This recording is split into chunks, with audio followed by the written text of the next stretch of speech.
अस्सलामुअलैकुम एवरीवन, मैं हूँ आसिया अली और मैं आप सबको खुशामदीद कहती हूँ अपने यूट्यूब चैनल अलमायदा किचन में। आज अलमायदा किचन में बनने जा रहे हैं चिकन पकोड़े।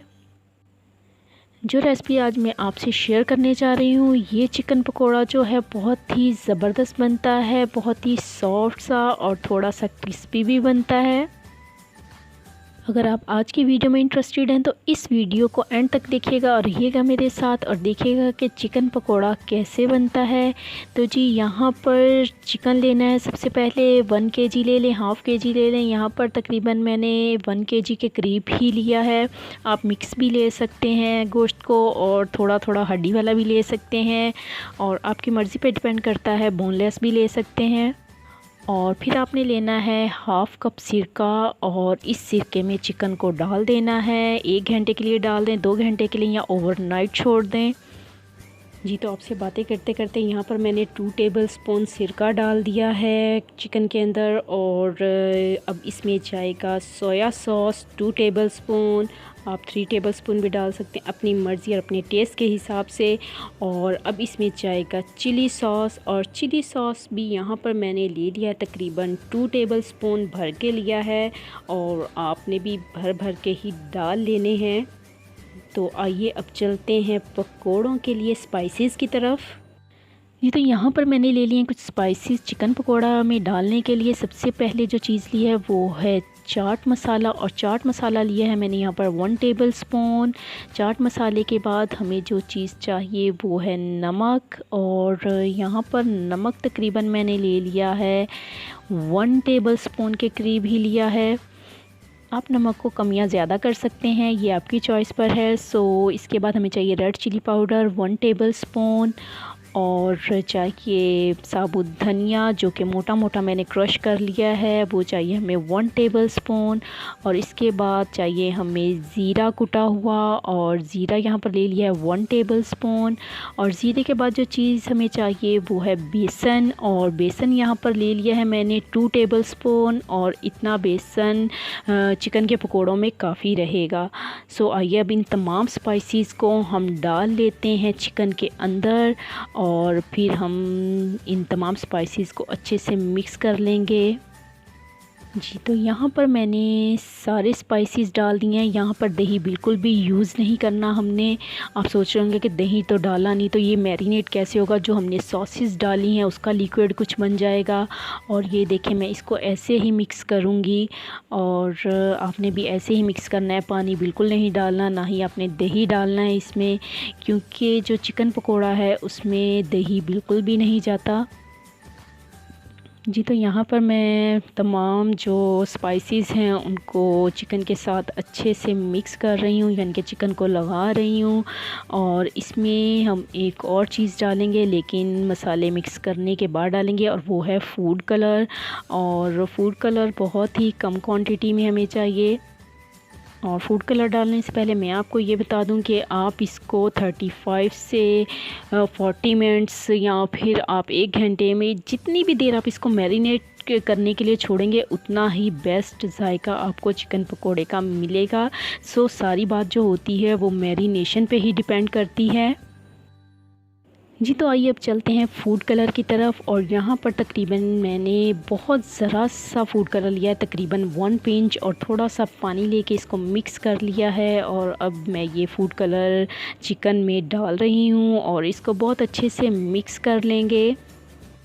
और जब हम फूड कलर भी मिक्स कर देंगे, तमाम स्पाइसेस मिक्स कर देंगे, उसके बाद हमने इसको मैरिनेट करने के लिए छोड़ देना है। ये आपकी मर्ज़ी पे डिपेंड करता है कि आप चिकन पकोड़े को कितनी देर के लिए मैरिनेट करते हैं। और जब हम कोई भी मीट मैरिनेट करते हैं तो उसको आप फ्रिज में रखना मत भूलिएगा। अगर बाहर छोड़ देंगे तो ये भी हो सकता है कि हमारा मीट ख़राब हो जाए और फिर हमारा मूड भी ख़राब हो सकता है। सो एहतियात लाज़मी है क्योंकि गर्मी अभी भी बाकी है। जी तो यहाँ पर मैंने चिकन पकोड़े को तलने के लिए ले लिया है ऑयल, और ऑयल हमने ले लेना है हस्बे ज़रूरत। और यहाँ पर मैंने भी हस्बे ज़रूरत ऑयल ले लिया है। और ऑयल इतना ले लें कि पकोड़े जो हैं वो इसमें डिप हो जाएं अच्छे से। जी तो यहाँ पर ऑयल भी गर्म हो चुका है, तो आइए अब इसमें वन बाय वन करके तमाम चिकन पकोड़े जो हैं वो डालते हैं और उनको फ्राई करते हैं। जी तो आप देख सकते हैं जैसे ही मैंने चिकन पकोड़ा डाला है ऑयल में, वो हल्का हल्का पकना स्टार्ट हो चुका है। आपने भी ऑयल को इसी टेम्परेचर पर रखना है, बहुत ज़्यादा गर्म बिल्कुल भी नहीं करना ऑयल को। ऐसा होगा कि चिकन जल भी सकता है, यानी कि चिकन का पकोड़ा जल भी सकता है और कच्चा भी रह सकता है। कोई भी चीज़ पकाने के लिए सब्र बहुत ज़रूरी होता है। कुछ लोग ऐसा भी करते हैं कि जी तेज़ आंच पे जल्दी से चीज़ों को पका लें और खा लें। अक्सर ऐसा भी होता है, चीज़ें जल भी जाती हैं और कच्ची भी रह जाती हैं, अंदर से अच्छे से कुक नहीं हो पाती। जी तो आपसे बातें करते करते, टिप्स शेयर करते करते यहाँ पर चिकन पकोड़े मैंने तमाम के तमाम ही डाल दिए हैं कढ़ाई में। और अगर आप चाहते हैं कि आपका चिकन पकोड़ा बाहर से क्रिस्पी और अंदर से जूसी जूसी सॉफ्ट सा बने, तो इसके लिए आपको करना ये है कि आपने इसको तकरीबन मीडियम फ्लेम पे ही पकाना है, हाई फ्लेम बिल्कुल भी नहीं करना। बार बार बता रही हूँ ताकि ये ना हो कि आप पकोड़े ख़राब कर बैठें। यहाँ पर देखें मीडियम फ्लेम किया हुआ है मैंने, और यहाँ पर पकोड़े जो हैं वो बहुत अच्छे से पक रहे हैं। हमने वेट करना है अब। जी तो यहाँ पर एक साइड से जो हमारे चिकन पकोड़े हैं वो रेडी हो चुके हैं, यानी कि पक चुके हैं। और अब हमने ऐसा करना है, इनकी साइड चेंज करनी है।